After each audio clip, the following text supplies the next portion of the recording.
করে নিয়ে এসেছি। ভিডিও করো তো। আস্তে আস্তে খোলো। হ্যাঁ, ধাপ ধাপ করে খোলো। পরে দেখো রিটেক। ভাইকে ভ্যালেন্টাইন্স ডে গিফট দিচ্ছি। আজকে হচ্ছে ভ্যালেন্টাইন্স ডে। রাস্তা দিয়ে সব দেখতে দেখতে আসি, সব কাপড়রা এদিক ওদিক করে ঘুরছে। সেটা দেখতে দেখতে আমি কোথায় এসেছি ক্লাস করাতে, ঠিক আছে? ক্লাস করাতে আসার পর আমার হাতে কি একটা ধরিয়ে দিয়েছে। মাটি থালা আছে সেটা আমি বুঝতে পারছি।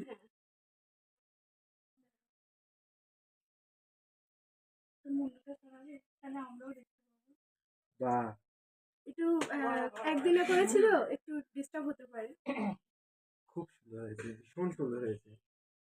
দেখো এই যে এগুলো কি বলে জানো, কড়ি না? কড়ি দিয়ে দেখো, মানে এই কড়িগুলো আমার ভীষণ পছন্দের, ভীষণ পছন্দ। এখানে তিনটে স্পেশাল কড়িও আছে, পুরীর থেকে নিয়ে এই যে এসেছি। হ্যাঁ, এই তিনটে দেখো, কলকা কুমার লেখা এখানে, ভীষণ সুন্দর। পছন্দ হয়েছে? তুমি দেখো সাবধানে বাড়িতে পছন্দ নিয়ে হয়েছে যেও। কি তুমি তাহলে নিয়ে